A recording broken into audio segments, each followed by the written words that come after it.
નમસ્કાર. ધોરણ 11 વિષય સંસ્કૃત અને એમાં અભ્યાસ 1 આપણો ન્યાય પરિચય છે. 11મા ધોરણના જે વિદ્યાર્થીઓ છે એમના માટે આ ન્યાય પરિચય છે એ નવો મુદ્દો છે, નવી બાબત છે. ટૂંકમાં સમજૂતી આપણે મેળવીએ તો જે જુદા જુદા ન્યાય છે એ કેવા પ્રસંગે આપણે એમનો ઉપયોગ કરી શકીએ, ક્યારે એ પ્રયોજવામાં આવે છે અને એની અનિવાર્યતા શું છે. તો કે કોઈ ચોક્કસ બાબત છે એને એક આધારભૂત સ્થાનથી રજૂ કરવા માટે થઈને જ્યારે ઉપયોગમાં લેવામાં આવે ત્યારે ન્યાયના સંદર્ભમાં આ ન્યાય આ વસ્તુ યોગ્ય કે અયોગ્ય છે એવું આપણે કહી શકીએ. કોઈ વ્યક્તિ ક્રિયા કરે છે, એક ક્રિયા અથવા તો કોઈ કાર્ય કેવા પ્રકારનું છે અથવા તો કેવા પ્રકારે કયા પરિણામને પ્રાપ્ત થશે એ કોઈ ન્યાયના આધાર સ્થાને આધારભૂત રીતે આપણે કહી શકીએ. ન્યાય લખવાની જ્યારે તમે શરૂઆત કરો પરીક્ષામાં ત્યારે 3 ભાગમાં મુદ્દાસર રીતે આપણે લખી શકીએ. કઈ રીતે? ધારો કે પહેલો ન્યાય છે સિંહાવલોકન ન્યાય. તો કોઈ પણ ન્યાય આપેલો હોય તો એમાં સૌથી પહેલા એ ન્યાયના જે સંસ્કૃત શબ્દો છે એમને આપણે સમજાવવાના. જેમ કે ન્યાય લખવાની શરૂઆત કરો છો તો લખવાનું સિંહાવલોકન ન્યાયમાં સિંહ એટલે કે સિંહ અને અવલોકન એટલે કે જોવું. ખૂબ જ સહેલું છે. સિંહ એટલે કે સિંહ અને અવલોકન એટલે કે જોવું. આ બે સંસ્કૃત શબ્દોને આપણે સમજે. હવે તો કે સિંહાવલોકન ન્યાયની સમજૂતી શું થશે? પહેલા બે સંસ્કૃત શબ્દો સમજાવો, ત્યાર પછી ન્યાયની સમજૂતી. તો કે જેવી રીતના પાઠ્યપુસ્તકના આધારે આપણે સમજીએ તો કે જેવી રીતના સિંહ છે એ જતો હોય, ચાલતો હોય ત્યારે સમયાંતરે પાછળ તરફ એટલે પોતાની પાછળ જે છૂટી ગયેલી પરિસ્થિતિ છે, સ્થિતિ છે, એને એના ઉપર એ ધ્યાન નાખે છે, જોવે છે કે કોઈ ભય કે ખતરો અથવા તો કોઈ શિકાર તો નથી. બરાબર? એટલે જેવી રીતના સિંહ છે એ વારે વારે પોતાની પાછળની જે પરિસ્થિતિ છે એનો ચિતાર, એનો ખ્યાલ એ મેળવતો રહે છે. આ સમજૂતી થઈ. હવે ઉદાહરણ, એવી જ રીતે વિદ્યાર્થીએ પણ જેમ જેમ આગળનો અભ્યાસ કરતો જાય છે એમ એમ તેણે પાછળ જે રહી ગયેલો અભ્યાસ છે અથવા તો થઈ ચૂકેલો અભ્યાસ છે એ અભ્યાસનું પુનરાવર્તન કરતું રહેવું, જેથી કરી એ કરેલા અભ્યાસને યોગ્ય રીતે યાદ રાખી શકાય. કરેલો અભ્યાસ ભૂલી જવાય નહીં. એટલે આ 3 બાબતોના આધારે આપણે ન્યાય લખી શકીએ. સિંહાવલોકન ન્યાય. બરાબર? અને જ્યારે લખવાની શરૂઆત તમે કરો ત્યારે પેરેગ્રાફ સ્વરૂપે ન લખતા મુદ્દા સ્વરૂપે તમે એને લખો, પોઈન્ટ પાડીને લખો તો એ વધારે તમને માર્ક અપાવશે. જે પેપર તપાસનાર વ્યક્તિ છે એમને એ તમારો જવાબ જોવામાં અથવા તો વાંચવામાં સરળતા રહેશે અને તમને યોગ્ય માર્ક મળશે, યોગ્ય ગુણાંકન તમારું થશે. એટલા માટે થઈને 3 ભાગમાં આપણે ન્યાયને વહેંચીએ તો કે પહેલા 2 સંસ્કૃત શબ્દો સમજાવવા, પછી તો કે ન્યાયની સમજૂતી આપવી અને ત્રીજું તો કે ઉદાહરણ આપવું. બરાબર? આ પ્રમાણે આપણા 1 થી 10 ન્યાય પરિચય થશે. પહેલો ન્યાય આપણે જોયો સિંહાવલોકન ન્યાય. ત્યાર પછી બીજો ન્યાય કયો છે તો કે પંક પ્રક્ષાલન ન્યાય. તમારી પાસે પાઠ્યપુસ્તક હોય તો તમને સમજવામાં સરળતા રહેશે.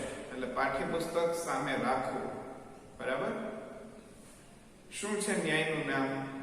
તો કે પંક પ્રક્ષાલન ન્યાય. પંક પ્રક્ષાલન ન્યાય. પંક એટલે કાદવ થશે. સંસ્કૃત બે શબ્દો સમજાવવાના છે, બરાબર? એટલા માટે થઈને પંક એટલે શું થશે? કાદવ. અને પ્રક્ષાલન એટલે કે એ કાદવ ધોવાની ક્રિયા, બરાબર? પંક એટલે કાદવ અને પ્રક્ષાલન એટલે કે ધોવાની ક્રિયા. ખૂબ જ સહેલી અને સરળ બાબત ન્યાયના માધ્યમથી આપણને સમજાવતા હોય છે.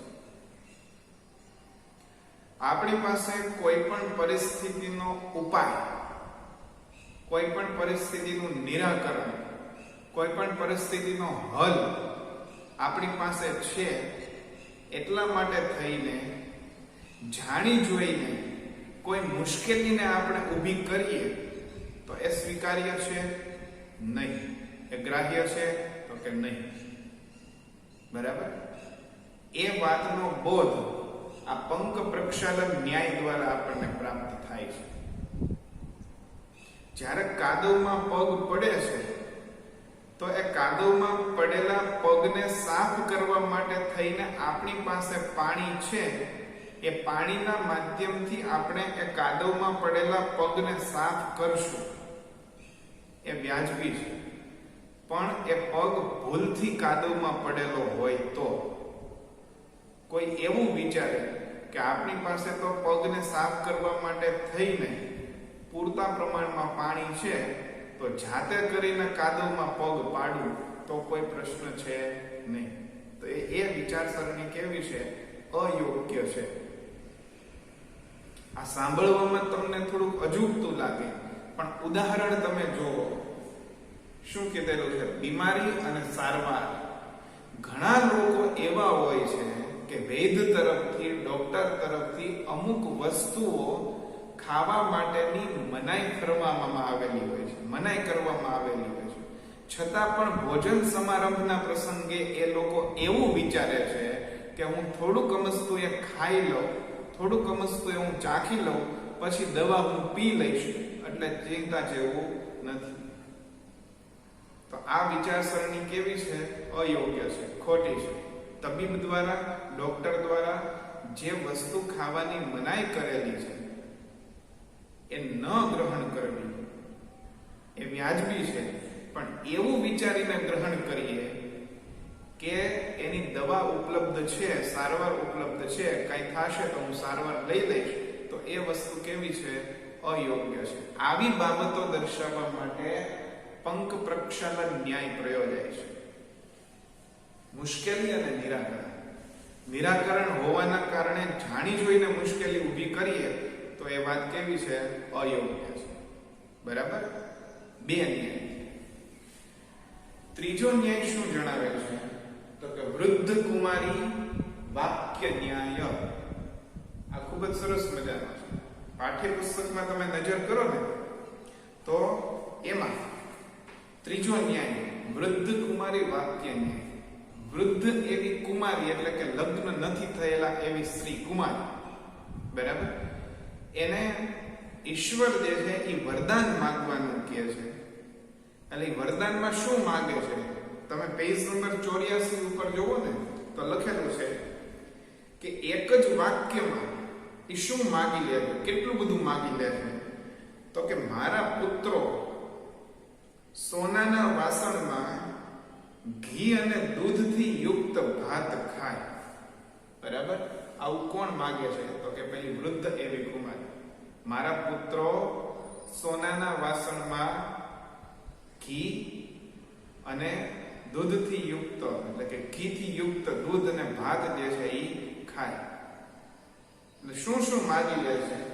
તો કે પતિ માગી લે છે, પછી પુત્ર માગી લે છે, અને બીજું શું માગી લે છે? ધન, કેમ કે સોનાના વાસણ કીધા છે, બરાબર? એક જ વાક્યમાં આ વૃદ્ધ એવી કુમારી છે એ ઘણી બધી બાબતો માગી લે છે. આવી રીતના જ્યારે એક જ ઉપક્રમથી, એક જ બાબતથી, એક જ કાર્યથી ઘણા બધા બીજી બાબતો પ્રાપ્ત થઈ જતી હોય, એક જ કાર્યથી બીજા ઘણા સારા પરિણામો પ્રાપ્ત થતા હોય, ત્યારે વૃદ્ધ કુમારી વાક્ય ન્યાય પ્રયોજાય છે. જેમ કે આપણા શરીરને તંદુરસ્ત બનાવવા માટે થઈને જુદા જુદા તત્વો છે, એનો આહાર, એનો ખોરાક, એનું ભોજન છે એ અનિવાર્ય છે, બરાબર. પરંતુ એવું કહેવાય છે કે માત્ર દૂધનો આહાર તમે લો તો એમાં તમામ પોષક તત્વો જે છે એની હાજરી હોય છે, બરાબર. એટલે દૂધનો આહાર એ એક ઉપક્રમથી અનેક પોષક તત્વો એ અનેક બાબતોની પ્રાપ્તિ થાય છે. એવા સમયે આ ત્રીજો ન્યાય વૃદ્ધ કુમારી વાક્ય ન્યાય આપણે પ્રયોજીશું, બરાબર. ચોથો ન્યાય છે શુંડા સૂચિ ન્યાય. શુંડા સૂચિ ન્યાય. બે સંસ્કૃત શબ્દો આપણે સમજાવશું. શુંડા એટલે શું થશે? સૂંઢ. અને સૂચિ એટલે શું થશે? સોય. ખૂબ જ સહેલી બાબત સમજાવેલી છે, અઘરું કશું જ નથી. શું? તો કે કોઈ કાર્ય આપણે કરવું છે તો એ કાર્ય કરવા માટે થઈને યોગ્ય સાધનોનો, યોગ્ય સાધન સામગ્રીનો ઉપયોગ કરવામાં આવે તો એ કાર્ય સરળતાથી થાય. યોગ્ય શક્તિનો ઉપયોગ કરવામાં આવે તો એ કાર્ય સરળતાથી થાય, બરાબર. જેમ કે કોઈ સોય ખોવાઈ ગઈ છે, નાનકડી અમથી સોય જે છે ખોવાની છે, અને એને ગોતવા માટે થઈને સૂંઢ એટલે કે હાથીની સૂંઢનો ઉપયોગ કરવામાં આવે, હવે એ સોય મળે નહીં. નાનકડા અમથા કાર્યને કરવા માટે થઈને એવડા મોટા હાથીના બળની કે શક્તિની કોઈ અનિવાર્યતા છે નહીં, જરૂરિયાત છે નહીં. સોય ગોતવાની ક્રિયા તો મનુષ્ય વ્યક્તિ સામાન્ય રીતે પણ કરી શકે. તો આ ક્રિયા કેના પાત્ર બને છે? તો કે હાસ્ય પાત્ર બને છે. આવી જ રીતના કોઈ વૈદ્ય છે, એટલે કે કોઈ ડોક્ટર છે, એક કોઈ વ્યક્તિ, એવો બીમાર વ્યક્તિ ડોક્ટરની પાસે જાય છે અને બીમાર વ્યક્તિ એવું જણાવે છે કે સામાન્ય એને તાવ અને શરદી છે, સામાન્ય એવો તાવ છે, અત્યારે જે મહામારી ચાલે છે એ પ્રમાણેનો તાવ નહીં, પણ સામાન્ય એવો તાવ છે. એવી ફરિયાદ લઈ અને કોઈ દર્દી છે એ ડોક્ટર પાસે જાય છે. એટલે આપણને બધાને ખબર છે કે એ વૈદ્ય છે, એ ડોક્ટર છે, સામાન્ય એવી દવા આપે કે જેથી કરી એનો તાવ છે એ દૂર થાય. દવાના માધ્યમથી પેલા તબીબ છે, ડોક્ટર છે, એ દર્દીની સારવાર કરશે. એ સ્વીકાર્ય બાબત છે, એ યોગ્ય છે. પણ એ ડોક્ટર પેલા દર્દીને એવું જણાવશે કે તમને તાવ આવેલો છે, એટલા માટે થઈને ખૂબ જ મોટું એવું ઓપરેશન, સર્જરી છે એ કરવી પડશે.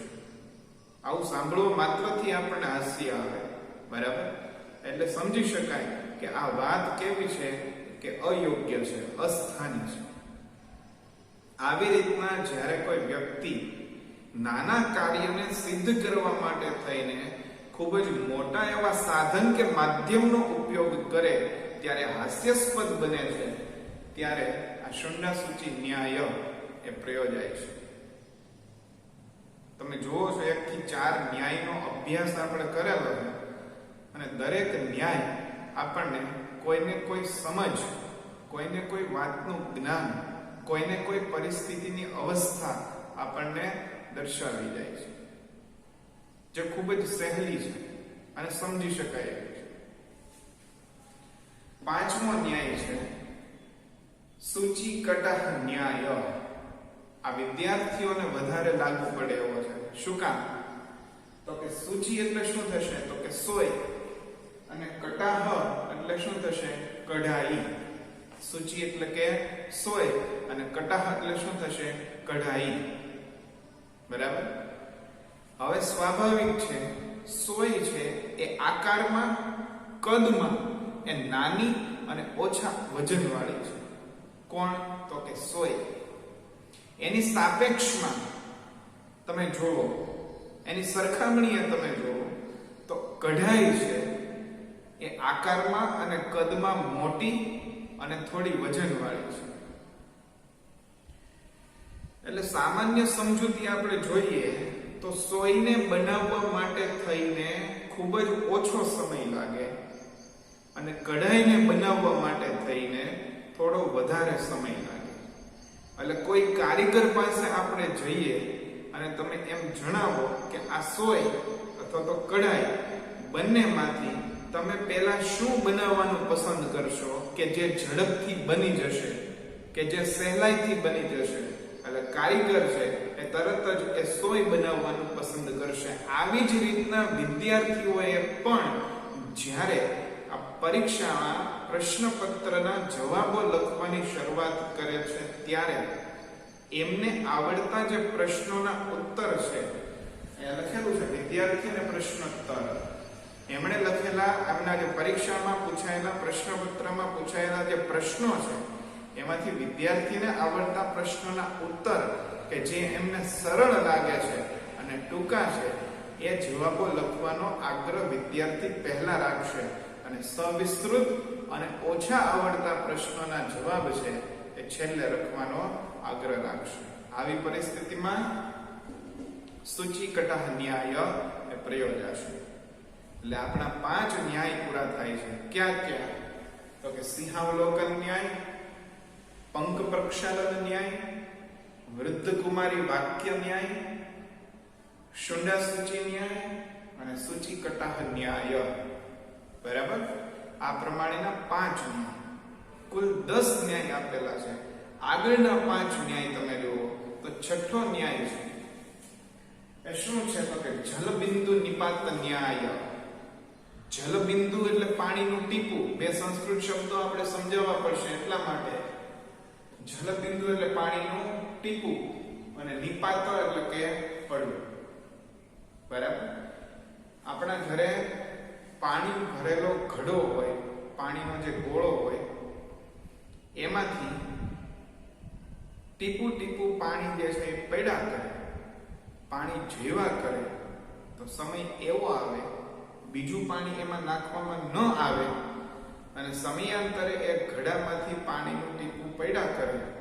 બરાબર? પાણીના ટીપા પડ્યા કરે તો એક સમય ચોક્કસ એવો આવશે કે એ ઘડામાં રહેલું પાણી જે છે એ પૂરું થઈ જશે, આખો ઘડો છે એ ખાલી થઈ જશે. એટલા માટે ન્યાયનું નામ શું છે? જલબિંદુ નિપાત ન્યાય.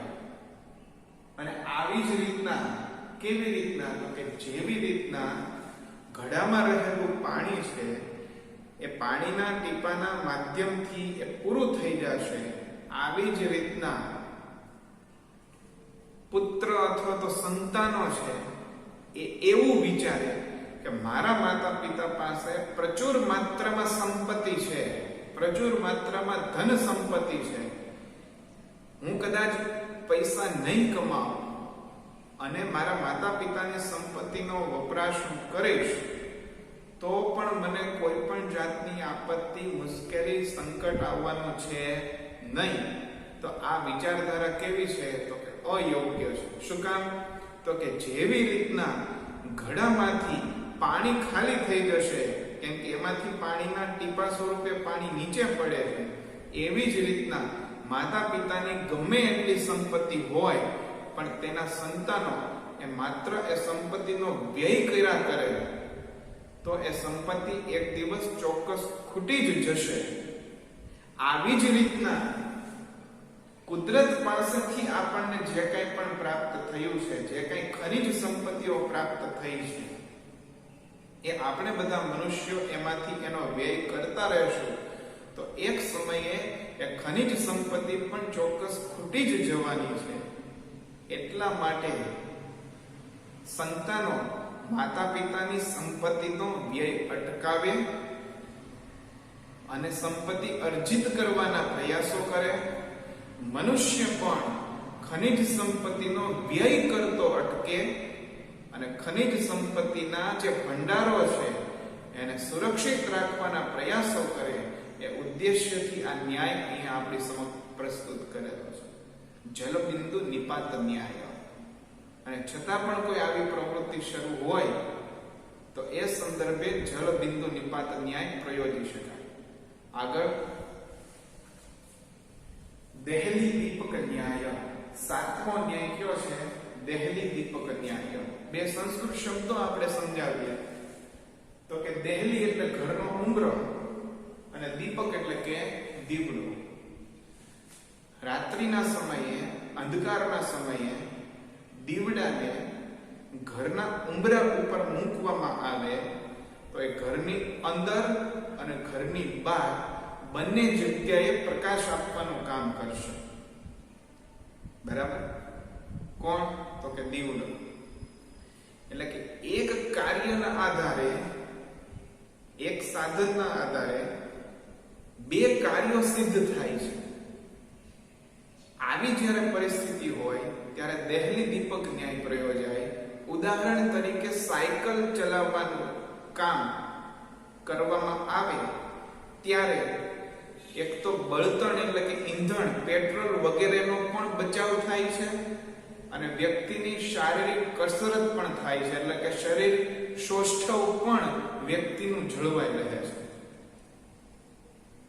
ઘરના ઉંબરા પર દીવો મૂકવાના કારણે બે કાર્યો પ્રાપ્ત થશે, બે પરિણામ પ્રાપ્ત થશે. ઘરની અંદર અને ઘરની બહાર પ્રકાશ પ્રાપ્ત થશે. સાયકલ ચલાવવાથી પણ બે પરિણામ પ્રાપ્ત થશે. એક તો ઈંધણ એટલે કે બળતણ, પેટ્રોલ વગેરેનો બચાવ થશે અને ત્રીજું શરીર સૌષ્ઠવ પણ જળવાઈ રહેશે. આવી પરિસ્થિતિમાં દેહલી દીપક ન્યાય છે એ પ્રયોજાશે. બરાબર?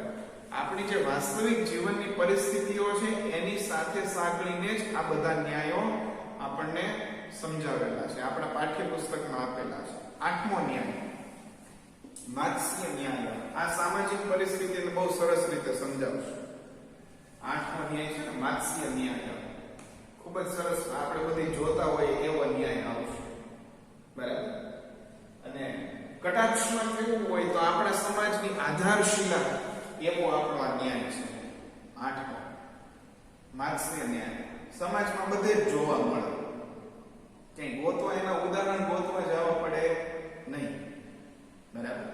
ઘણું બધું એના વિશે કહી શકાય, પણ તમે વધારે સમજદાર છો એટલે તમે સમજી જશો કઈ કઈ પરિસ્થિતિઓમાં આ માત્સ્ય ન્યાય જે છે એ પ્રયોજાય છે. શું કહેવા માંગે છે માત્સ્ય ન્યાય? તો કે સમુદ્રમાં રહેલી મોટી માછલી છે ને એ નાની માછલીનું ભક્ષણ કરશે, એટલે કે ખાઈ જશે, મારી નાખશે. બરાબર? આવી જ રીતના સમાજમાં પણ જે વગદાર માણસો હોય છે, જે પૈસાદાર માણસો હોય છે, અથવા તો જે પદાધિકારીઓ હોય છે, ઊંચા ઊંચા જે પદાધિકારીઓ હોય છે, એ પોતાની સત્તાના જોરે, પોતાના પદના જોરે, પોતાના પૈસાના જોરે અને પોતાની વગના જોરે ધારે એ કાર્યો પાર પાડી શકતા હોય છે. કોઈ જાતના નિયમો, કોઈ પણ જાતની નીતિ કે કોઈ પણ જાતના બંધન કરતા એવી પરિસ્થિતિઓ એમના માટે હોતી નથી. બધા જ રસ્તાઓ એમના માટે મોકળા હોય છે, ખુલ્લા હોય છે. આના માટે ગુજરાતીમાં સરસ મજાની કહેવત પણ છે કે દેવડીએ દંડાય છે ચોર મુઠ્ઠી ઝારના અને લાખ ખાંડી લૂંટનાર મહેફિલે મંડાય છે. આ સરસ મજાની આ કહેવત, આ વાક્ય પણ છે, કાવ્ય પંક્તિ પણ છે. શું? તો કે નાનકડો અમથો બિચારો માણસ હોય, સામાન્ય એવો માણસ હોય, અથવા તો સામાન્ય એવો ચોર હોય, એને ચોરી કેટલી કરી હોય? તો કે નાનકડી અમથી ચોરી, એટલે કે એક મુઠ્ઠી અમથી ઝાર, જે એક મુઠ્ઠી જેટલું અનાજ ચોરેલું હોય, છતાં પણ એને આકરામાં આકરી સજા કરવામાં આવે. પણ પૈસાદાર માણસ હોય, વગદાર માણસ હોય, ખાસ કરીને કોઈ પદાધિકારી હોય, એમને ગમે એટલી ખોટા કાર્યો કરવામાં આવે, બરાબર, ગમે એટલા દુષ્કર્મો આચરવામાં આવે, ગમે એટલા નીતિ નિયમોને નેવે મૂકવામાં આવે, છતાં પણ કોઈ પણ જાતની શિક્ષા કે સજાને પાત્ર એ વ્યક્તિ, એ પદાધિકારીઓ બનતા નથી. મોટા ભાગે આવું હોય છે, મોટા ભાગે. 10 માંથી 9 જે બાબતો છે એમાં આવું હોય છે, જે તમે સારી રીતે સમજી શકો છો. એટલે જ્યારે કોઈ શક્તિશાળી માણસ, જ્યારે કોઈ વગદાર માણસ, જ્યારે કોઈ પદાધિકારી છે એ સામાન્ય માણસનું શોષણ કરે છે, બરાબર, અથવા તો એને હેરાનગતિ કરે છે, એવા સમયે આ 8મો ન્યાય છે માત્સ્ય ન્યાય એ પ્રયોજી શકાય. 9મો ન્યાય છે પિષ્ટ પેષણ ન્યાય. પિષ્ટ પેષણ ન્યાય. પિષ્ટ એટલે કે દળેલી વસ્તુ. પિષ્ટ એટલે શું થશે? દળેલી વસ્તુ. અને પેષણ એટલે કે દળવું. ઘઉં છે એનો એક વખત આપણે લોટ બનાવી નાખ્યો, એટલે ઘઉંને દળી નાખ્યા ઘંટીમાં. વારંવાર તમે એને ઘંટીમાં દળા કરો તો એનો કોઈ અર્થ સરશે નહીં. એ કાર્ય કેવું થશે? નિરર્થક થશે. આવી જ રીતના ઘર અથવા તો વિદ્યાલય અથવા તો કોઈ જગ્યા પહેલેથી જ સ્વચ્છ કરેલી છે, ચોખ્ખી છે, પણ કોઈ અભિયાન અંતર્ગત માત્ર દેખાવા પૂરતા, બરાબર, ખાલી પરિસ્થિતિને અનુકૂળ થવા માટે થઈને, પરિસ્થિતિનો દેખાવ કરવા માટે થઈને વારંવાર એને સાફ કરવામાં આવે કે સ્વચ્છ કરવામાં આવે તો એ યોગ્ય છે નહીં.